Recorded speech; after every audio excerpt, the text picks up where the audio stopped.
Bom, boa noite a todos. Boa noite. Vamos falar então, essa aula é a abertura do nosso curso de primeiro nível. É o curso de Filosofia à Maneira Clássica, ministrada por Nova Acrópole.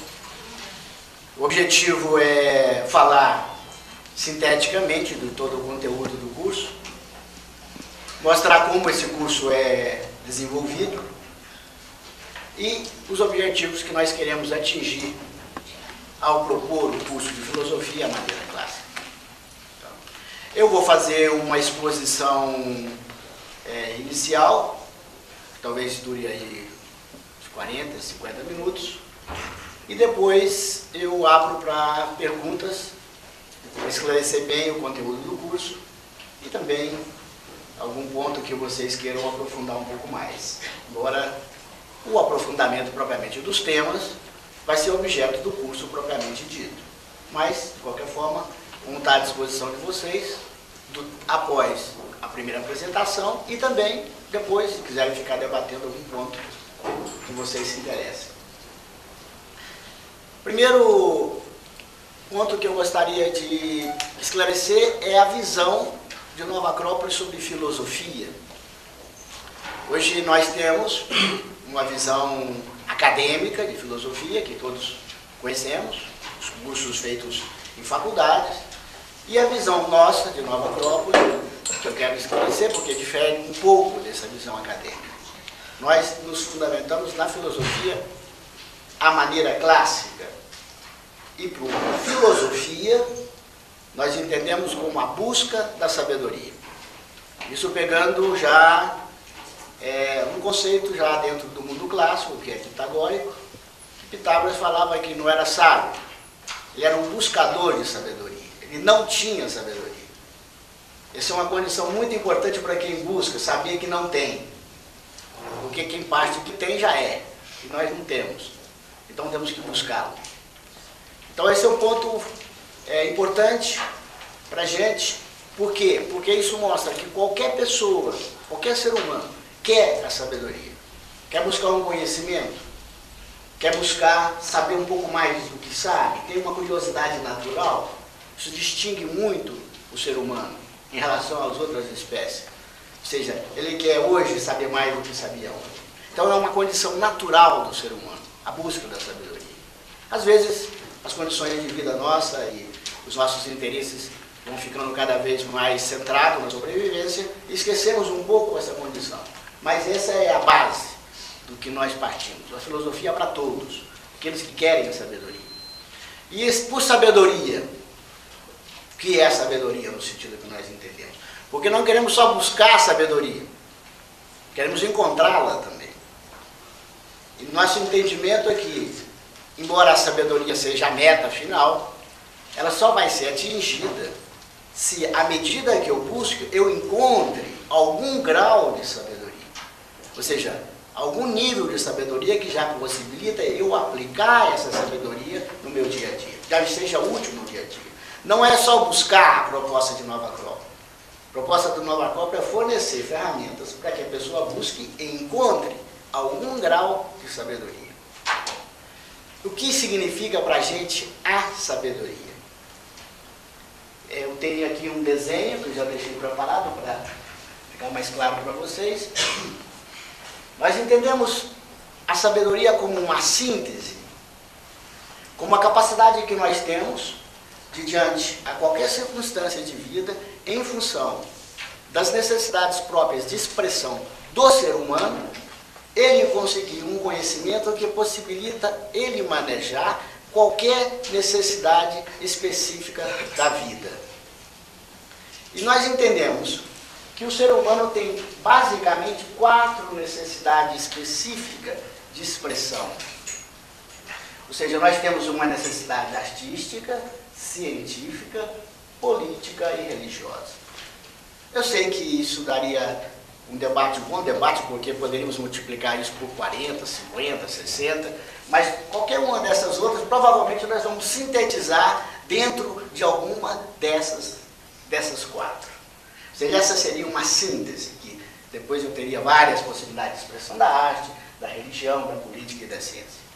Mas isso Não vamos entrar nesse detalhe agora, vocês vão ter muita oportunidade de ver isso. Mas, basicamente, nós poderíamos falar que nós temos 4 necessidades específicas de expressão.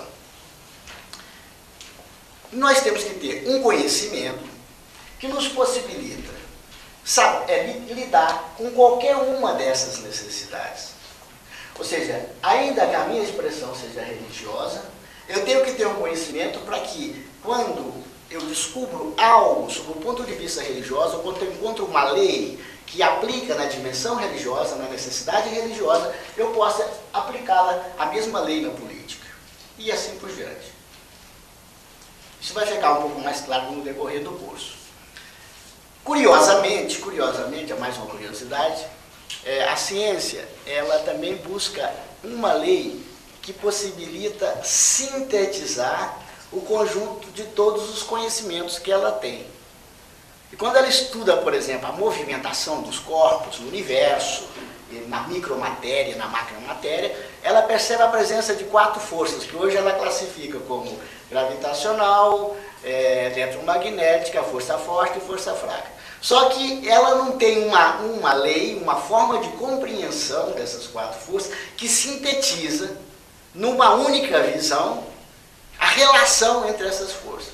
Então tem alguns movimentos que ela fala, com esse movimento eu tenho que aplicar tal conhecimento. Para esse outro tipo de movimento eu já tenho que aplicar um outro tipo de proposição, outro tipo de formulação dessa lei. Então o que ela busca? Uma lei que sintetiza tudo.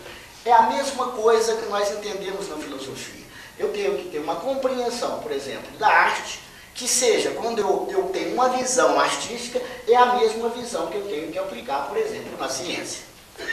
Só para exemplificar, por exemplo, se eu tenho uma visão artística de que um quadro qualquer, ou uma música qualquer, ela não necessita ter uma lógica rítmica, ou seja, ela não necessita ter harmonia, então essa mesma lei eu tinha que aplicar na criação dos meus filhos, politicamente falando.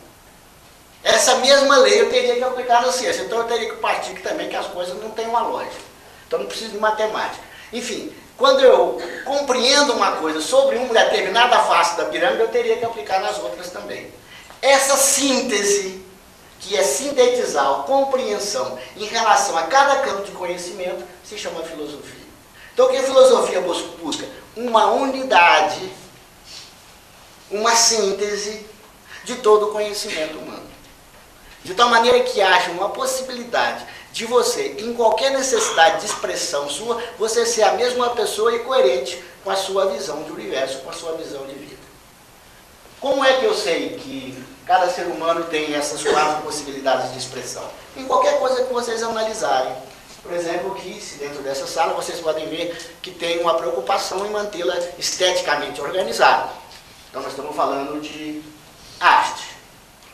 Essa comunicação entre nós, esse querer compreender um ao outro, esse querer aprofundar um pouco mais, esse querer engrandecer o ser humano, política. Esse microfone, as técnicas de estudo, o quadro e todas essas coisas técnicas que nós estamos vendo, ciência. Essa capacidade que nós temos de relacionar com o mistério, que a gente chega aqui e como vai ser tudo no final, não sabemos. Certo? Há um mistério por trás que fala, bom, tomara que dê certo. Ou seja, há uma dimensão religiosa muito importante na vida das pessoas. Um pouco mais na frente eu vou comentar também alguns exemplos, para que fique claro. Agora a ideia é só que vocês entendam a filosofia como síntese, mas é super interessante porque às vezes nós pegamos uma pessoa, por exemplo, que tem um conhecimento político muito grande, um conhecimento científico muito grande, um conhecimento artístico muito grande, e que diante de um problema de vida muito sério, se desconcerta totalmente.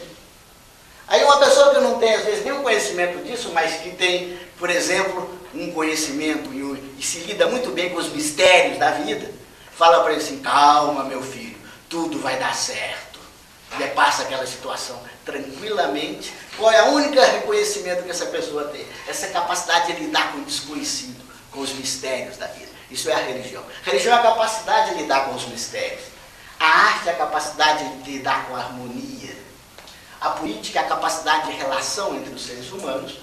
E a ciência é a capacidade de compreender as leis do universo para que a gente possa poder dominá-las e gerar instrumentos e gerar possibilidades do ser humano lidar melhor com a natureza, de tal maneira que ele possa aproveitar melhor a natureza para ele.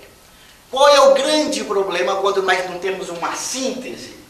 O grande problema quando nós não temos uma síntese é que a vida, como necessita dessas 4 expressões equilibradas, quando não se tem a síntese, nós criamos uma vida pessoal nossa que parece um Frankenstein.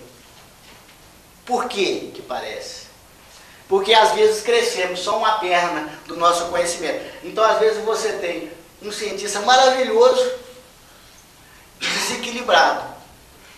Ou você tem um religioso que não entende a vida sob o ponto de vista político, não entende sob o ponto de vista científico e vira fanático. Ou você tem um cara artístico, que às vezes quer ver a vida só do ponto de vista artístico e sob o ponto de vista político é um fracasso. Esses artistas, por exemplo, que projetam na sociedade, por exemplo, uma arte maravilhosa, mas tem uma conduta tão ruim, que todo mundo que olha para eles se inspira, ou na droga ou na bebida. E depois tem um monte de jovens que saem bebendo, por quê? Porque fulano de tal bebia e era um bom artista. Porque o jovem às vezes não sabe distinguir que o cara é bom apesar da bebida, não porque bebe, tá certo? Então às vezes o cara quer beber, igual muita gente que vê Einstein, né? Ele tem aquela fotografia famosa dele que põe a língua para fora, e tem muito jovem que põe a língua para fora para ver se tem ideias boas, né? Mas a única coisa que fica é a língua, porque as ideias não vêm. Então, uma coisa quando nós não equilibramos isso, e eu não peço para vocês não pensarem que isso é uma coisa que acontece com os outros, acontece conosco. Às vezes temos uma visão, digamos assim, uma relação com as pessoas muito boa, mas intimamente temos muita angústia, muita ansiedade. Por quê? Porque nós não sabemos lidar, por exemplo, com o mistério da morte. Quando temos que confrontar os mistérios, ficamos totalmente desequilibrados.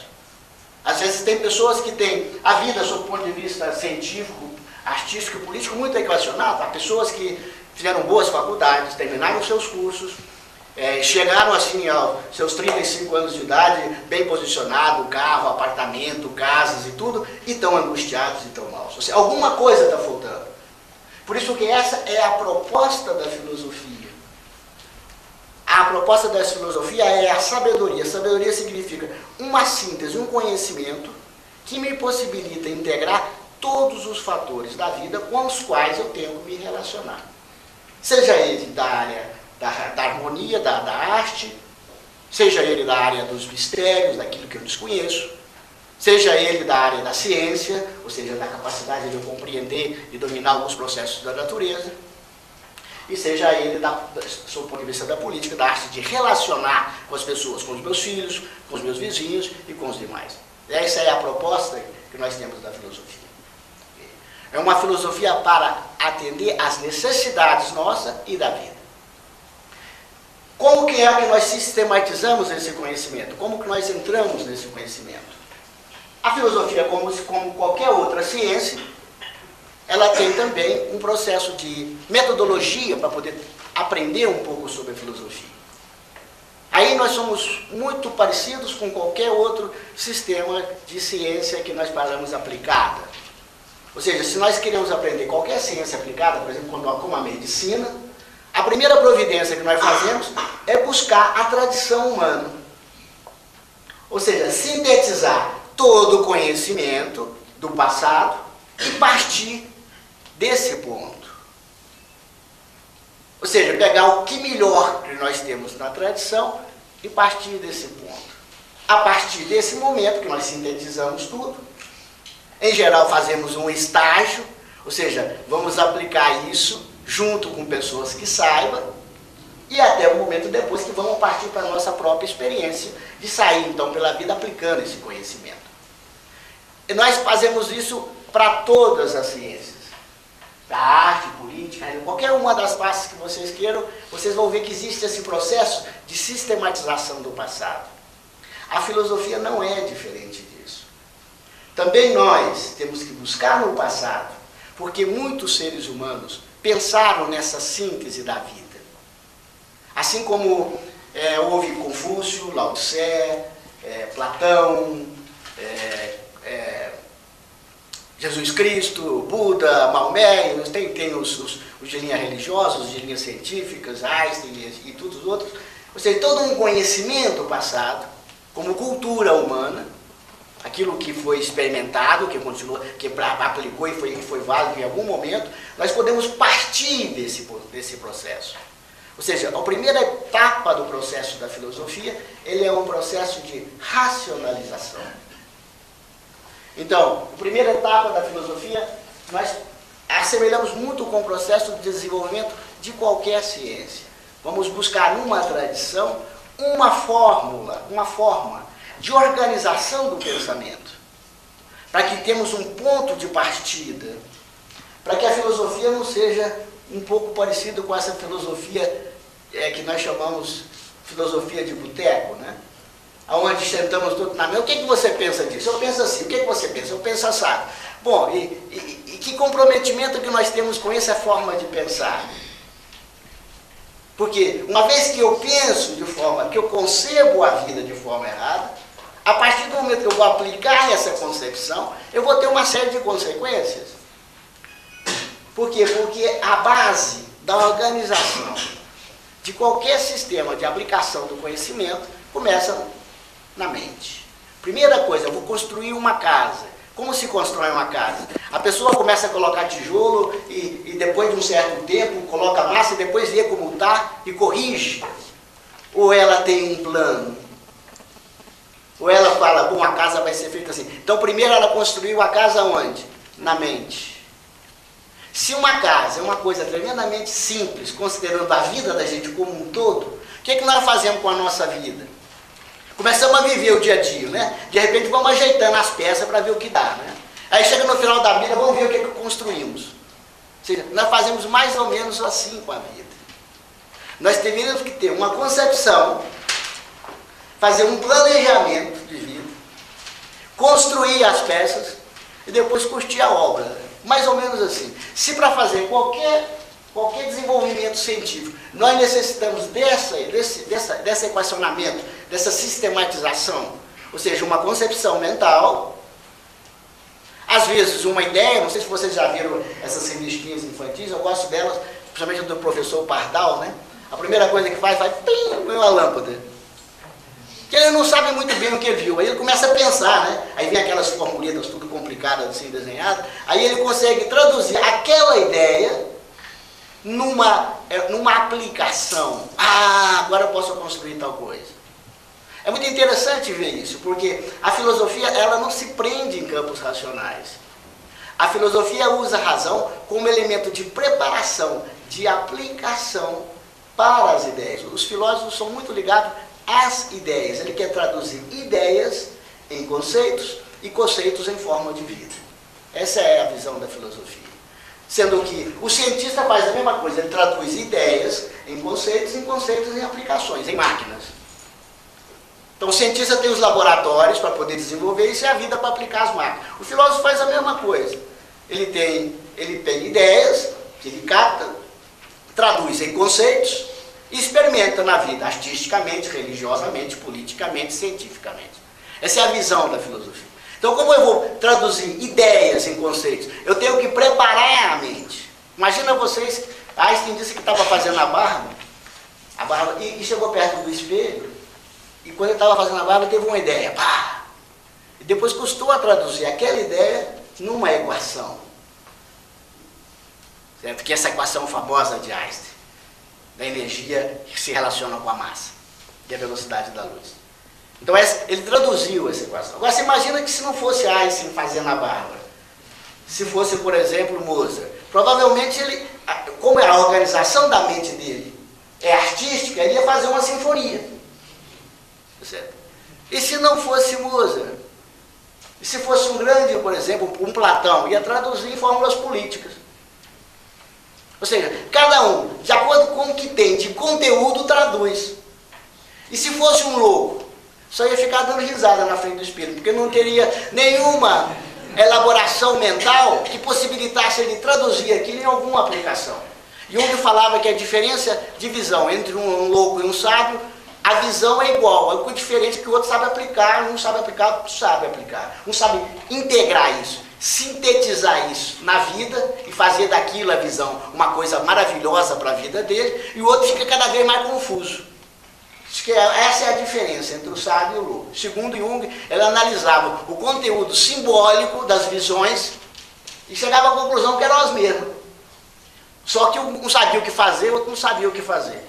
Então, para que a gente não fique tendo um monte de boas ideias e não saber o que fazer, nós temos que equacionar o plano racional.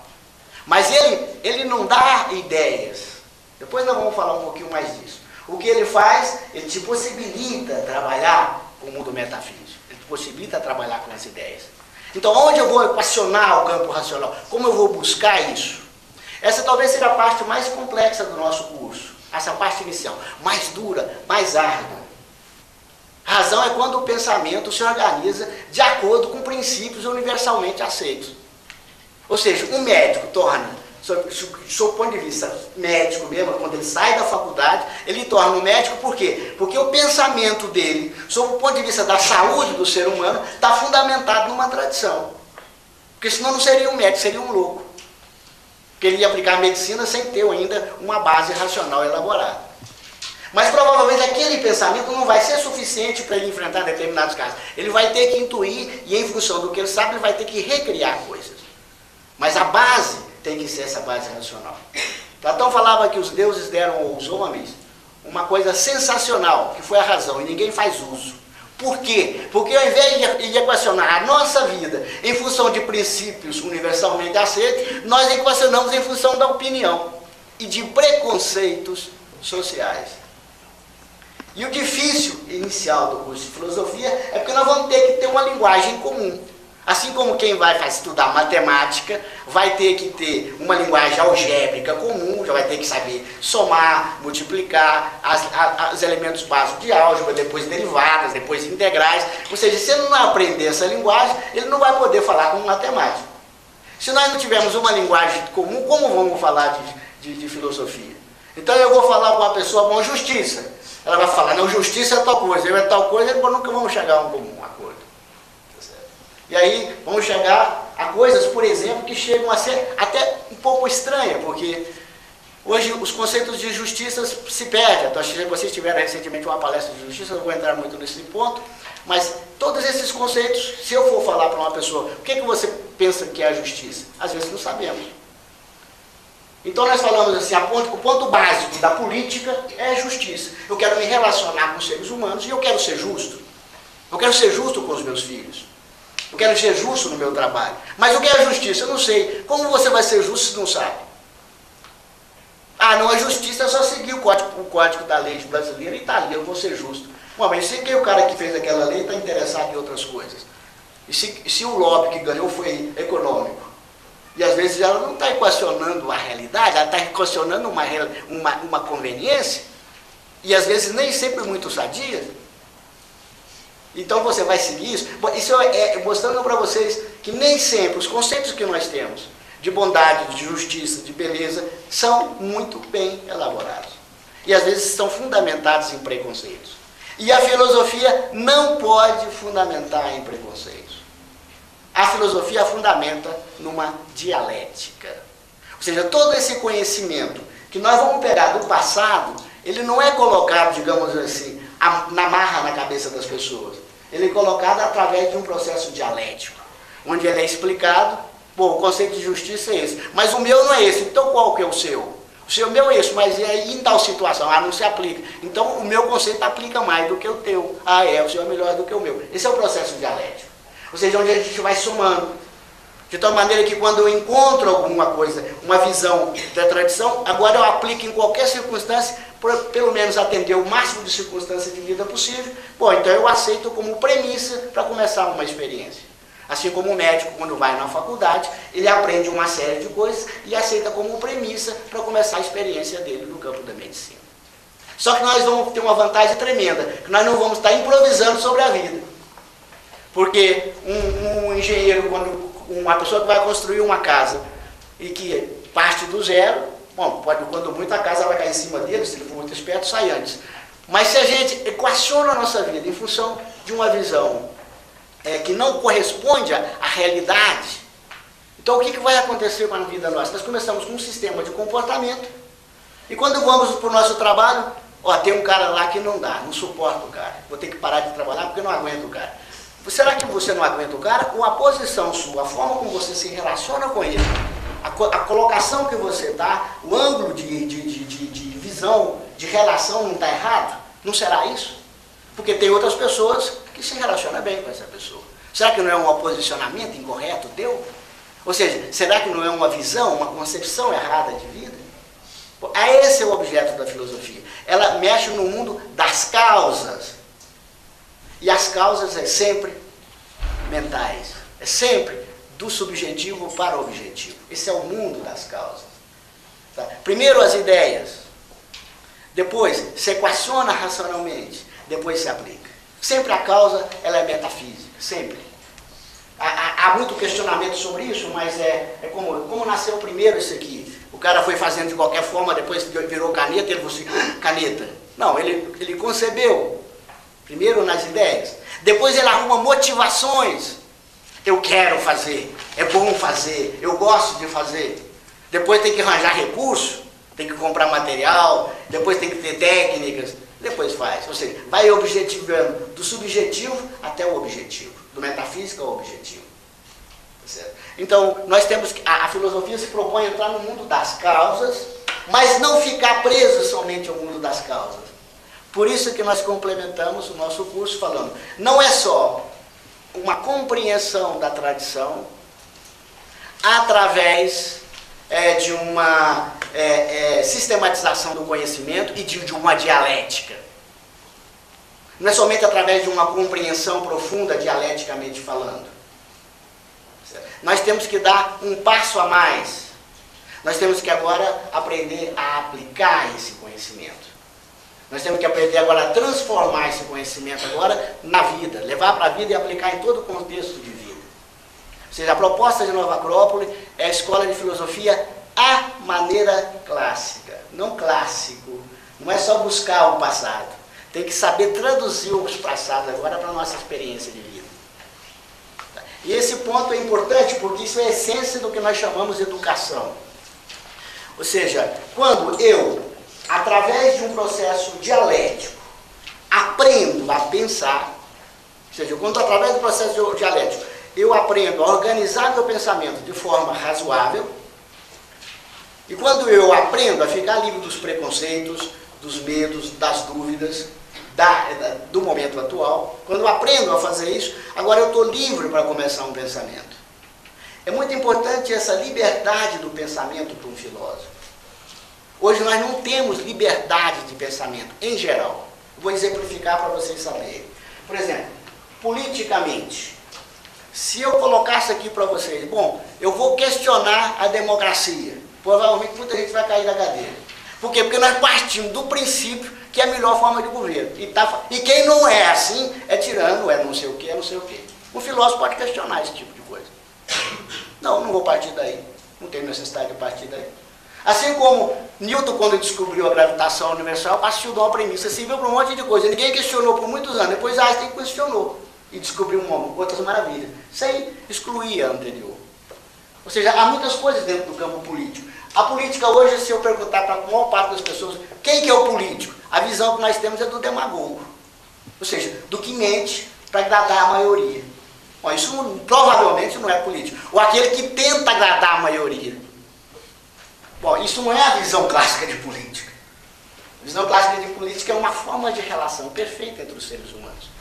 Onde eu tenho que encontrar as regras perfeitas de relacionamento entre o ser humano, da mesma forma que o organismo encontra as células, a fórmula perfeita de relacionamento entre células, altamente distintas e de funcionalidade totalmente distinta, como uma sociedade é o organismo. Tem vermes, tem células do cérebro que pensa, tem células da unha, tem células do cabelo, totalmente distintas uma da outra, então perfeitamente harmonizadas dentro do organismo.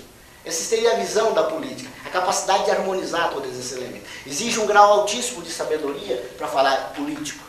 E nós trocamos o político pelo demagogo. Então aqui nós temos uma visão que nós teríamos que rever muitas coisas dentro do campo político. Artístico. Bom, a arte hoje é quase que dogmática total, porque para começar só algumas pessoas entendem de arte. E se eu não conheço muito bem o nome dos pintores, eu corro até o risco de passar um vexame, porque me mostra um quadro, eu não sei falar se é bonito ou feio, eu vou ter que ler o nome primeiro, que vai que eu acho feio é Picasso. Aí eu não vou passar um vexame dentro da visão social. Tá certo? Então eu tenho que tomar um cuidado todo especial. Por quê? Porque eu já não posso mais pensar sobre arte. Eu vou ter que fazer um curso para que alguém me ensine sobre como achar bonito coisa feia. Então essa é uma visão também um pouco dogmatizada, porque parece que eu não posso mais pensar sobre arte, eu vou ter que consultar um especialista. Cada época tem a sua tônica predominante. Quando a tônica, por exemplo, já foi uma tônica, algumas civilizações ainda tem uma tônica predominante religiosa, onde eles é o único que tem o direito de interpretar a realidade. Nós tivemos, por exemplo, na Idade Média, em que a Terra era plana. Porque era assim, quem não pensasse assim, cortava-se a cabeça quando não queimava. Tá certo? Bom, isso foi uma visão religiosa que ainda existe. Onde quem é que sabe a realidade? O que está escrito sob o ponto de vista das leis religiosas. E eu não posso pensar. Por quê? Porque já pensaram por mim. Quem sou eu para pensar? Só que tem épocas que criam outras alienações. Por exemplo, hoje nós temos uma alienação muito grande sob o ponto de vista científico. Quem acompanha as teorias modernas de ciência sabe que a cada 5 anos inventa uma teoria totalmente diferente da outra.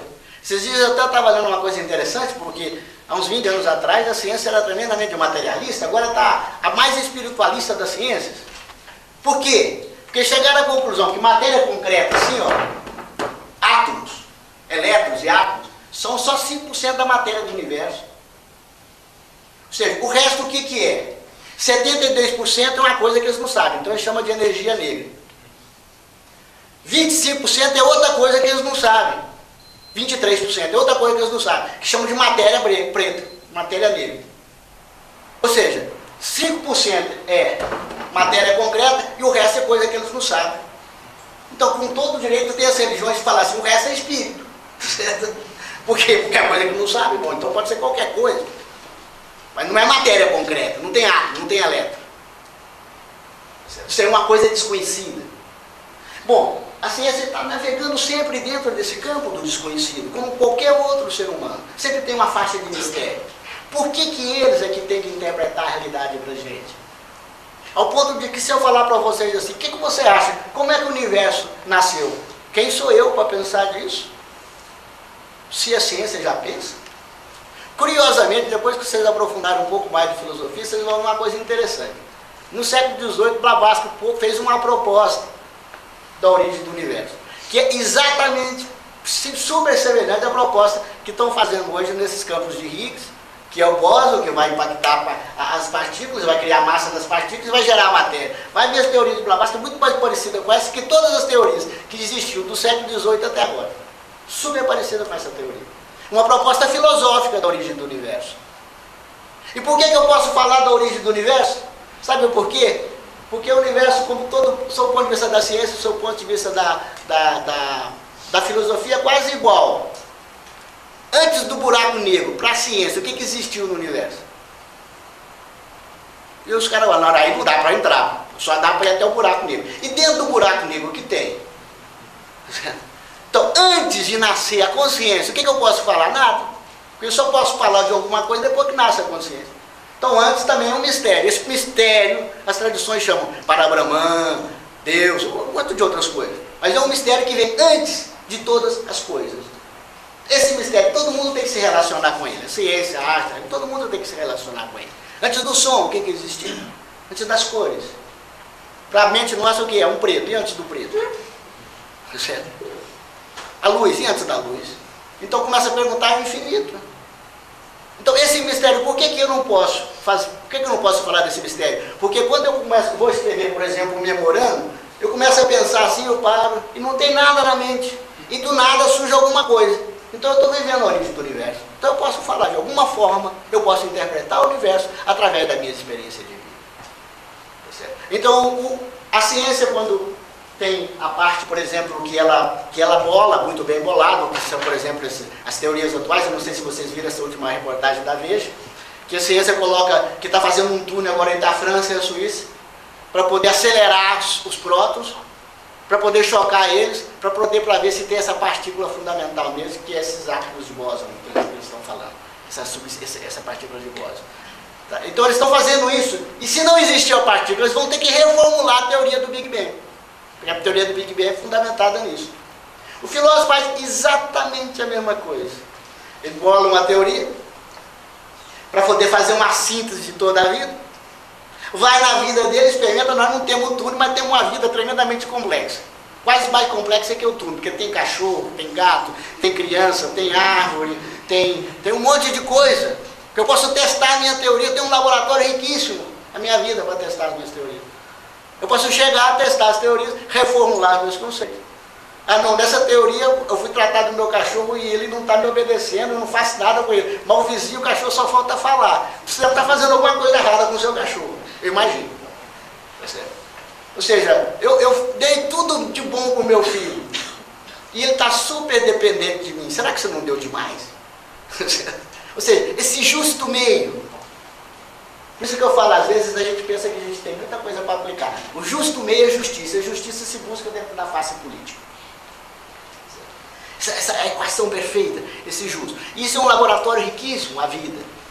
Então, como eu vou traduzir agora conceitos, ideias em conceito e conceito em experiência? Bom, essa é a essência da filosofia à maneira clássica. Uma concepção que se viva, se experimenta. Essa concepção, visando a união de todas as coisas, a síntese de todas as coisas, se chama ética. Ética é quando eu tenho uma concepção visando a unidade das coisas. Uma relação perfeita entre os seres humanos, uma relação perfeita do homem com ele, uma relação perfeita do homem com o universo. Essa síntese se chama o campo da ética. E a aplicação disso, a experimentação disso, para ver se eu estou de fato correto, e também para que eu ganhe na minha vida essa harmonia, se chama moral. Então eu tenho agora ferramentas precisas para poder vivenciar a filosofia. Então, quando nós estamos falando em filosofia à maneira clássica, nós estamos fazendo uma proposta de vivência da filosofia, não de conhecimentos intelectuais inúteis, que só servem para boteco. Que quanto mais o cara estuda, mais confuso fica. Não é esse tipo de coisa que nós estamos pensando. Então, esse tipo é o que nós chamamos de verdadeiramente educação. Ensina a pessoa a pensar de tal maneira que ela pode tirar de dentro dela, compreender as ideias e trazer essas ideias para o plano concreto. Eduzir. Sócrates falava uma coisa muito bonita. Ele saía pela rua e pegava qualquer ser humano. E quando ele começava a dialogar com o ser humano, ele falava, me fala sobre a justiça. A pessoa não sabia.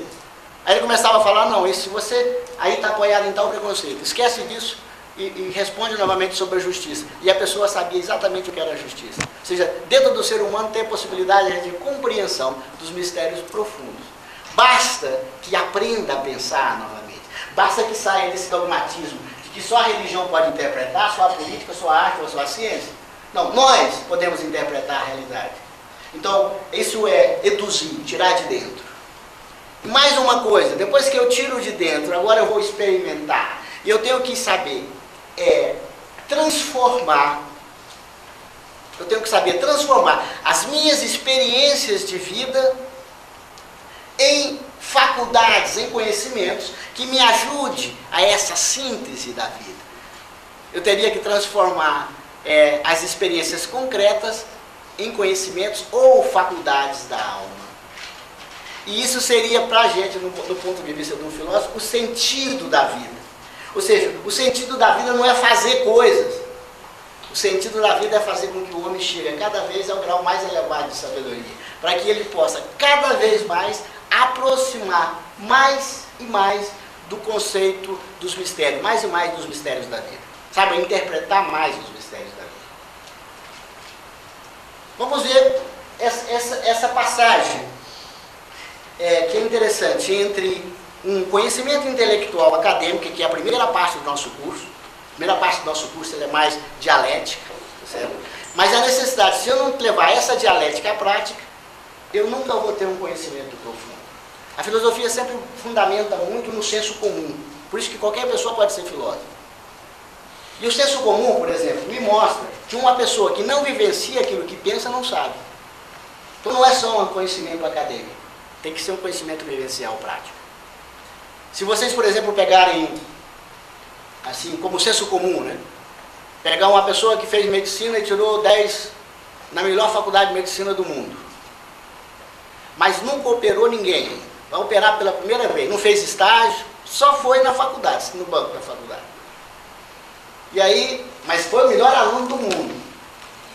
E você podendo optar dentro de uma sociedade por pessoas que têm muita prática e têm conhecimento também intelectual, você operaria com essa pessoa pela primeira vez para ele fazer em você a experiência da primeiro corte e a primeira mexida?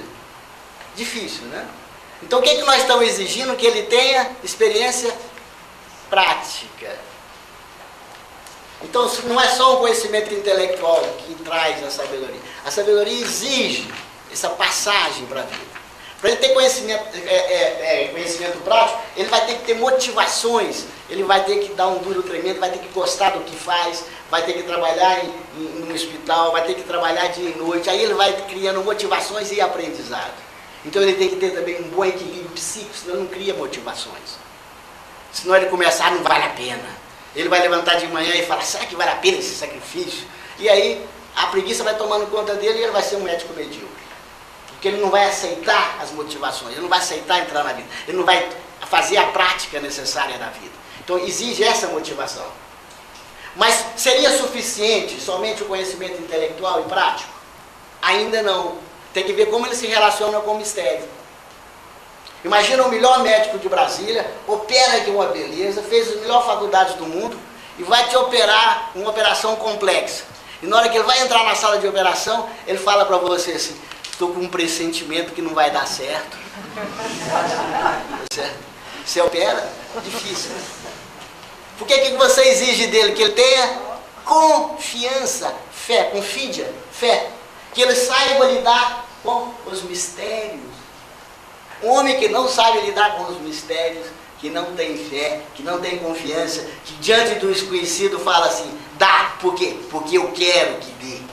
Ou se não fala, dá, por quê? Porque Nossa Senhora me ajuda. Alguma fé ele tem que ter, ou em si mesmo, ou em alguma coisa sagrada. Algo que possibilita ele relacionar com os mistérios. Ou através da confiança que ele desenvolve em si mesmo, que é a mesma coisa, que é a base da filosofia, se desenvolver uma confiança em si mesmo, ou uma confiança em alguma coisa, porque senão ele não vai lidar com os mistérios da vida. Quem não lida com os mistérios da vida tem um hábito de se alienar dos mistérios. Então ele cai num existencialismo que nunca pensa na morte. E ele fica correndo. Até o momento que a morte chega perto dele, pega ele, né? Ou chega perto. Aí ele assusta, começa a pensar. E aí vem o medo. Normalmente a pessoa que não lida com os mistérios da vida é um pouco existencialista, fica trocando de coisa. Vai para a praia, vai para o trabalho, vai para o cinema, pensar não, porque na hora que quieta, e fica quietinho dentro, dá uma vontade de ligar a televisão para ver se faz algum barulho, porque eu não estou aguentando mais.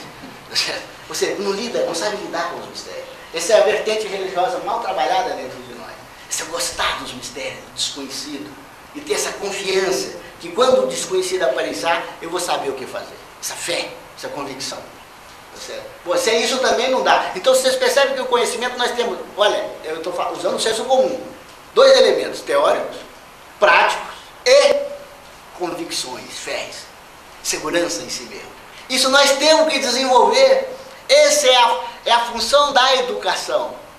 As experiências de vida deveriam nos transformar em pessoas capazes de lidar com a realidade dentro e fora de nós e com capacidade de ter poder sobre as circunstâncias e poder sobre nós mesmos. Nós não viemos na vida fazer coisas, nós viemos crescer como seres humanos. A natureza já fez coisas muito perfeitas. Por exemplo, o ser humano está tentando fazer robôs, e nunca chegou um robô perto da condição do ser humano aí, de um corpo humano. Quem fez esse robô maravilhoso? A natureza já fez. Provavelmente a natureza quer que a gente faça alguma coisa que seja típica do ser humano. Você sabe, por exemplo. Isso é típico, porque um cachorro não pode ser, coitado. Pode até pensar alguma coisa, mas sabedoria, só sabedoria instintiva. Mas essa sabedoria que escolhe, que sabe se vai para a direita, para a esquerda, tem preferência e sabe o porquê, isso é o ser humano. Então isso nós poderíamos fazer com que, uma mentalidade dessa, nós poderíamos fazer com que toda oportunidade, tudo que nós fazemos na vida é uma oportunidade de conhecimento, de aprendizado. Ou seja, toda experiência de vida faz sentido, porque me faz crescer em alguma forma. Eu posso integrar todas as experiências de vida. As mais belas, sob o ponto de vista da nossa personalidade, e as mais difíceis. Às vezes até as mais difíceis fazem até mais sentido. Há pessoas que passam por experiência muito difícil de vida, fazem uma síntese muito positiva e saem com uma grandiosa, muito mais grandiosa do que na condição que tinha antes. Ou seja, nós podemos fazer com que toda a vida faz sentido. Para a filosofia, o sentido não é onde eu tenho que chegar somente. O sentido é, aonde eu tenho que chegar, faz sentido aqui e agora. Por exemplo, se eu quero chegar à sabedoria, como sentido de vida, ou seja, uma síntese que me possibilita compreender profundamente a mim mesmo e todo o universo, uma relação perfeita com as pessoas, comigo e com o universo. Se eu quero chegar a essa sabedoria, eu tenho que agora, cada atitude de vida, aprender alguma coisa, ter um grau de sabedoria. Então a sabedoria, como arquétipo, está lá no final, mas também está aqui e agora. Então agora qualquer experiência de vida minha faz sentido. Eu não vou para a praia simplesmente para curtir. Eu posso curtir também, mas também posso aprender muita coisa. Eu não vou para o trabalho somente para ganhar a vida. Eu vou ganhar a vida, mas também posso aprender muita coisa. Lá tem pessoas humanas, eu posso pensar politicamente. Eu vou ter que embelezar, harmonizar o local, eu posso pensar em arte e assim por diante. Então essas são faces em que nós podemos traduzir a realidade. É muito sábio isso, às vezes, nas pessoas mais antigas, mais velhas, porque com o passar do tempo vai fazendo esse tipo de coisa. Você vê, por exemplo, uma mãe de família, às vezes, ela tem um jogo político assim, impressionante, de senso de justiça, impressionante. Você chega lá, o filho mais problemático, mais complexo, é o que ela mais dá. Se fosse uma justiça dessas que está na nossa Constituição, o que é? Dá o que o cara pede, ou dá o que o cara merece. A mãe, não, ele não merece, mas se eu dar muito, pode ser que ele cresça. Então ela dá mais para o mais problemático. Você vê que o senso de justiça dela, politicamente, é diferente do normal. Ela dá mais atenção para o que mais necessita.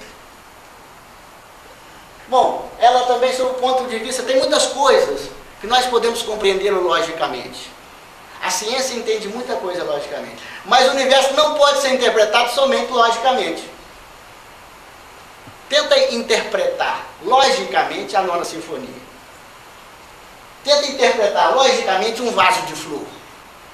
Tenta interpretar logicamente um pôr do sol de Brasília. Você olha assim, parece que está tudo unido, porque você não tem vontade de tirar nem nada. Você não tem vontade de tirar o sol, colocar um sol a mais, nada. Parece que está tudo perfeito. Ou seja, você fez uma síntese de elementos altamente complexos, uma combinação de água, de plantas, de cores, altamente complexo, e você fala, está completo, não tem nada. Essa visão de síntese, que não necessita de uma lógica, aí é arte. Essa capacidade de lidar com os mistérios, sem precisar de lógica, sem precisar de nada. Essa convicção, essa ânsia de mistério, que nos projeta para o mais misterioso da vida, e nos possibilita abrir universos impressionantes, os mistérios da religião. Bom, então quando nós falamos de filosofia à maneira clássica, nós queremos isso, um conjunto de conhecimento que nos ajuda a interpretar a vida, fazer disso uma faculdade da nossa alma, um conhecimento para crescimento da nossa alma. Aí isso antigamente chamava ócio. Esse conhecimento que possibilitava transformar a experiência em faculdades da alma chamava ócio. Como o nosso materialismo é muito grande, esse negócio de mundo interno para a gente é não fazer nada, nós interpretamos que o ócio é não fazer nada, tá certo? Então o nosso ócio é o que é agora? Churrasco no final de semana. Ou seja, nem vida interna, nem vida externa, porque não cresce nada, só cresce a barriga, né? E a preguiça. Tá certo? Bom, esse tipo de coisa fez com que o nosso sistema de educação treinou o homem para fazer coisas e não para crescer como ser humano. Está treinando máquinas de produção e não fazendo com que o homem faça síntese elevadas da vida, integra todas as suas necessidades. Bom, dentro do curso que vocês vão fazer, esses elementos, a primeira parte deles, é colocado em 3 matérias básicas. Ética, que é exatamente essas concepções, onde se vai se lidar com muitos conceitos importantes para que a gente passe a ter uma linguagem comum, que possamos fazer um diálogo numa mesma língua. Para quando eu estou falando justiça, você não está pensando que é aquela que foi feita para aquele cara lá no Congresso, cuja conduta nós sabemos que não é lá essas coisas. Tá certo? Bom, não é essa ética, deve ser uma outra coisa. Quando estão falando de justiça, não estão falando daquele juiz que pega a lei e interpreta ela da forma como ela é e coisa. Até eles falam, bom, isso eu acho que não está certo, não, mas está escrito, então tem que obedecer. Então não é essa justiça que nós estamos falando. Então para que a gente fala da mesma o conceito de justiça. E assim por diante. Então essa é a primeira parte do curso, que chama matéria de ética, busca essa concepção mental que nos possibilita uma síntese que pode fundamentalmente aplicar em nós mesmos.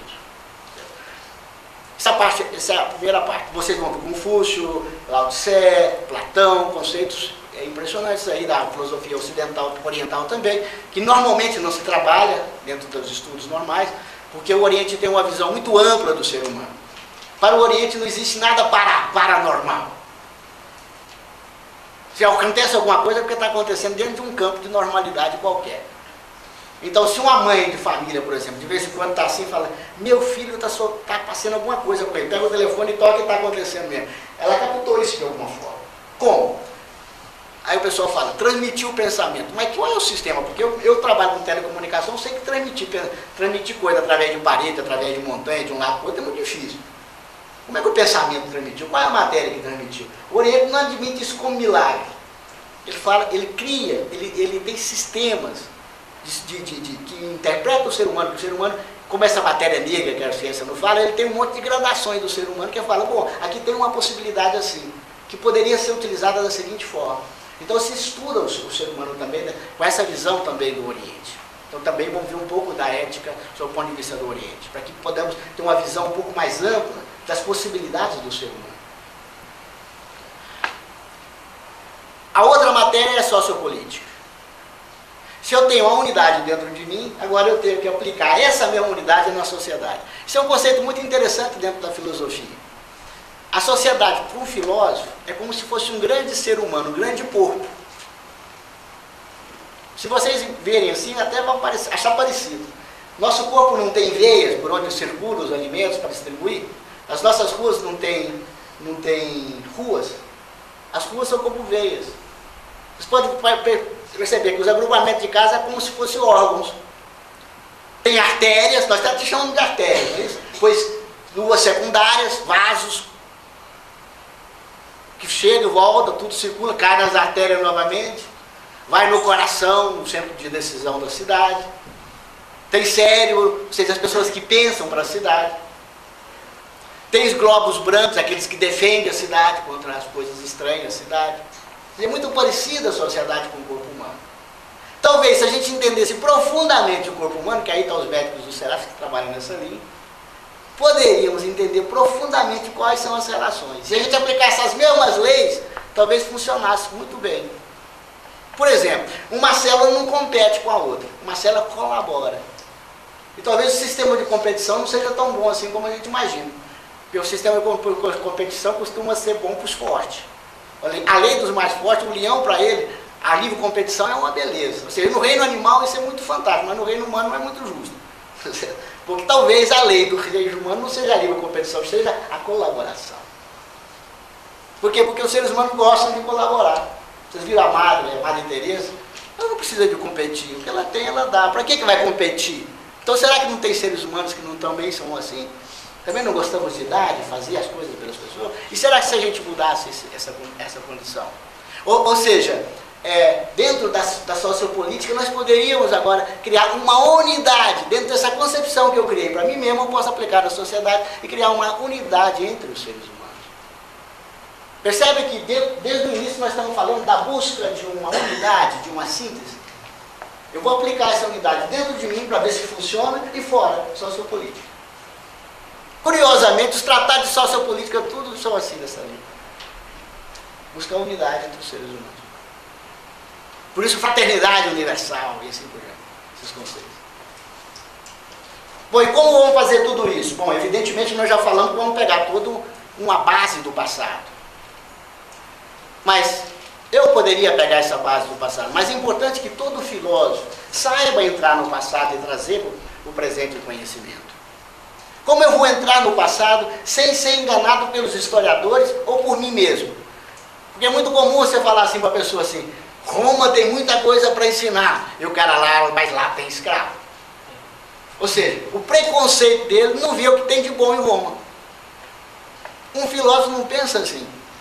Por exemplo, um filósofo, ele tem o direito de interpretar a história, e ele não tem preconceito, não.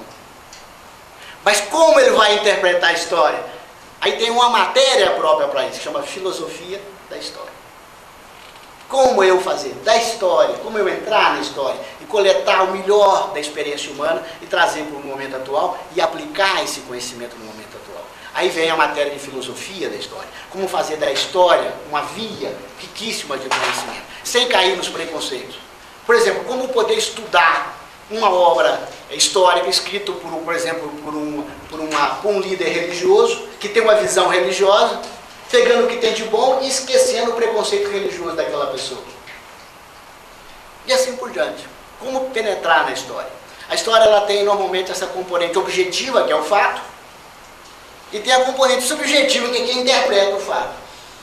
Essa componente subjetiva, se eu entender os motores de uma civilização, eu posso considerar esses componentes e tirar muito proveito dos fatos históricos.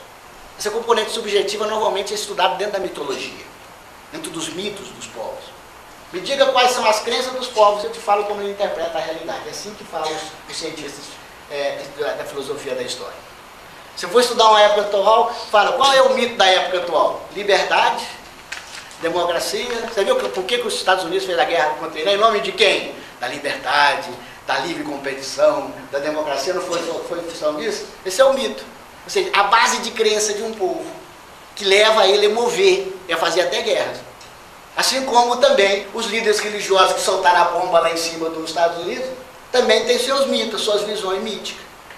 Tá certo? Alguns mitos são fantásticos, que colocam o homem perto das realidades mais avançadas do universo. Outros mitos que são altamente destrutivos. Então nós temos que entender os fatos, não só os fatos históricos, os motores desses fatos. Isso é a base da filosofia da história. Entender os fatos e os motores que moveram os fatos. Os mitos que estão por trás dos fatos. Então isso vai ser a parte de filosofia da história. Com essas três matérias, vocês abrem as possibilidades de avançar dentro dos cursos de Nova Acrópole. Quanto tempo gasta depois? Não é questão de passar a matéria, é questão de vivenciar. É muito teste que tem que fazer. Certo? Embora a Nova Acrópole ofereça boas condições, porque quando a gente termina uma faculdade, normalmente a gente vai fazer digamos, um estágio, né? Um estágio supervisionado, que significa uma pessoa que sabe vai nos ensinar a aplicar. Nova Acrópole faz a mesma coisa. É muito difícil você traduzir conceito e chegar na sua casa e saber traduzir esse conceito com o seu filho. Então o que a gente propõe? Uma convivência entre nós, além de sala de aula, fazendo trabalhos conjuntos, ou seja, fazendo essas mesmas coisas que nós estamos propondo aqui em conjunto, de tal maneira que eu ajudo a pessoa, uma pessoa mais experiente, ajuda ela a traduzir o conceito numa visão prática. De tal maneira que agora ela pode extrapolar mais esse conceito na sua vida pessoal. Se nós também fazemos esse estágio de laboratório, certo? Ou seja, a Nova Acrópole tem a proposta como escola clássica, não só de ensinar o conceito, mas de ensinar a pessoa como vivenciar o conceito. Não só estimulando ele a viver da sua vida, mas criando situações para que ele possa ter uma pessoa experiente que ajude ele a ver esses elementos. E ter uma dinâmica de grupo. Então isso aí gasta tempo. Ou seja, até que todo esse negócio seja, digamos, integrado. O conhecimento é muito parecido com a comida. O que conta para o organismo não é o que nós comemos, é o que ele integra. Às vezes até integra demais e incha, né? Mas é o que ele integra que conta. Porque o que ele come e espera não conta. O conhecimento, se eu tenho conhecimento e não integro, não passa a ser uma forma de conduta, significa que entrou aqui e saiu aqui. Os instrutores de Nova Acrópole são alunos de Nova Acrópole. Eu tenho 25 anos de escola. Os demais instrutores têm também o seu grau de experiência. Pessoas que vivem a filosofia, que trabalham isso e faz da filosofia uma forma de vida. E que quer passar esse conhecimento, são todos eles voluntários, ou seja, eu não recebo nada pelos cursos que eu dou, ou seja, a mensalidade que é paga em Nova Acrópole é para manter a escola, não é para remunerar nenhum instrutor, certo? Ela é toda ela organizada e dirigida pelos próprios alunos. Muitos de vocês, em algum momento aqueles que se inscreverem no curso, provavelmente será uma pessoa que vai também ajudar a dirigir a escola, se interessar em algum momento. E aí a proposta nossa é uma outra visão do ser humano. Nós achamos que o ser humano não veio para fazer coisas, como eu já comentei, O ser humano veio para tornar cada vez mais humano, para que um dia chegue a esse grau de sabedoria e pareça com esses seres míticos que nós conhecemos da história, que na história passada chamava de divinos. Esses que chegam a um grau de sabedoria que parece que está para cima do ser humano. Vocês podem ver que a ciência atual faz uma coisa, ela fala que o homem veio do animal e chega ao humano. A filosofia pensa assim também, só que os ciclos de tempo são diferentes.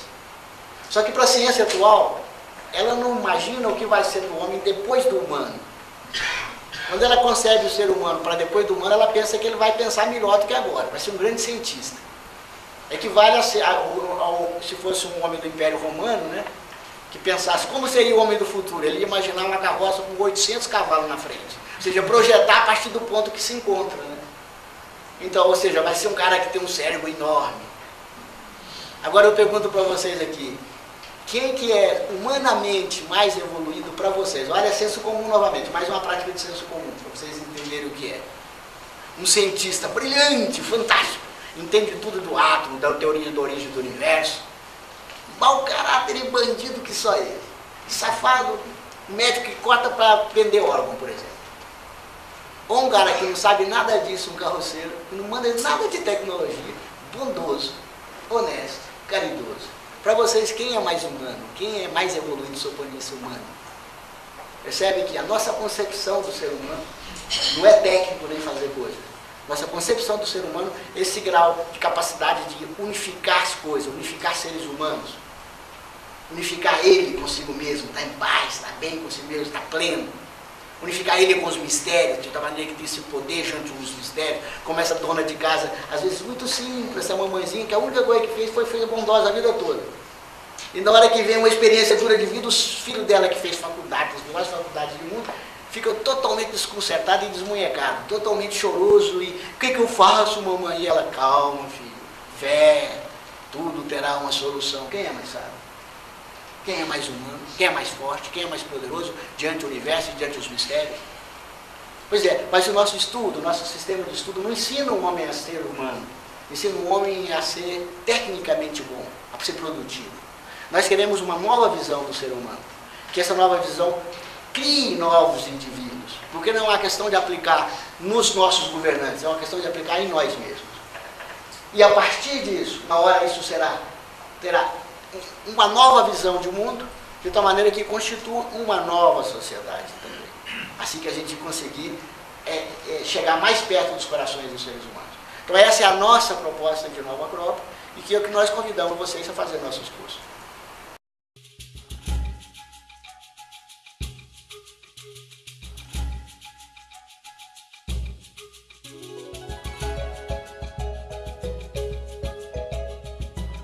Threading an international network of values in action.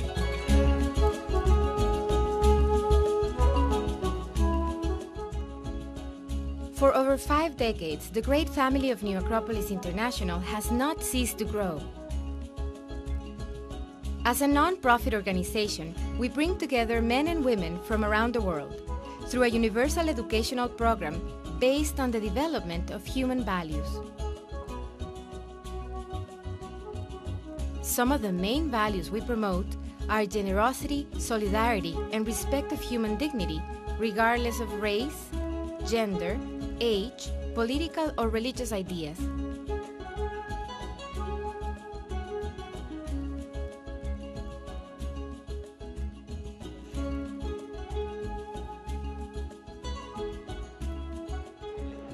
realmente son los jóvenes los que son el futuro del mundo. אני חושב שזה חשוב קודם כל לצעירים, מכיוון שהם יכולים בתוך הפילוסופיה למצוא משמעות, תוספת לחיים.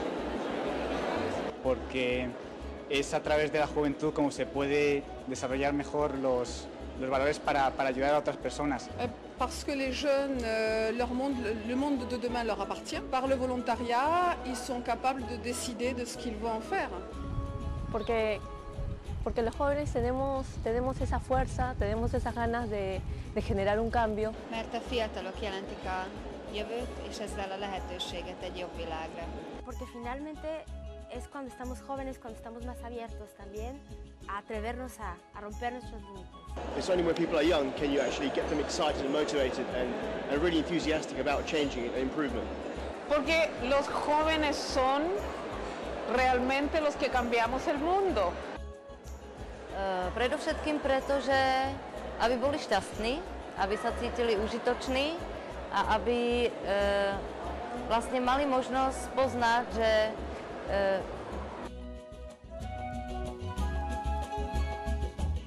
We are 25,000 volunteers around the world. We are present in 5 continents, actively promoting intercultural respect. 46 different cultures integrate New Acropolis, and 21 languages are spoken in our many centers in the world.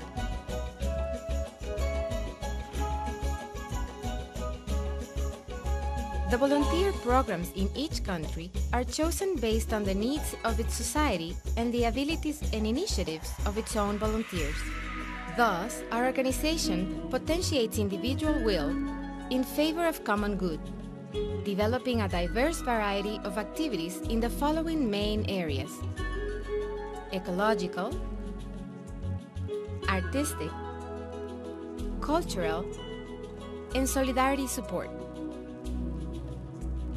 However, all our programs have a common purpose: to work for a better world, consolidating better human beings.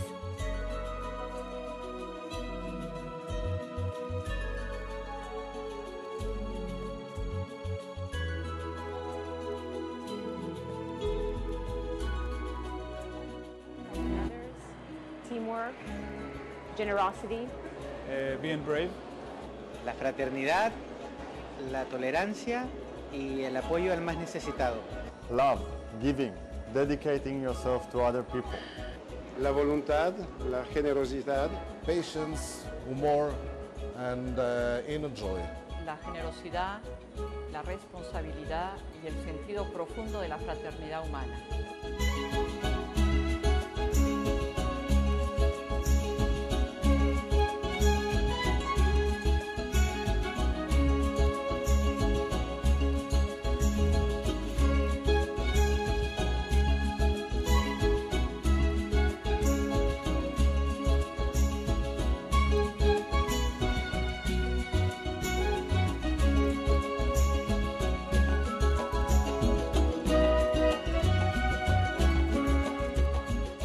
We want to cooperate with similar organizations and people to build a better society through volunteerism. Grow with us. Share with us the happiness, work, and friendship of our great adventure. Visit us www.acropolis.org. Boa noite a todos. Boa noite.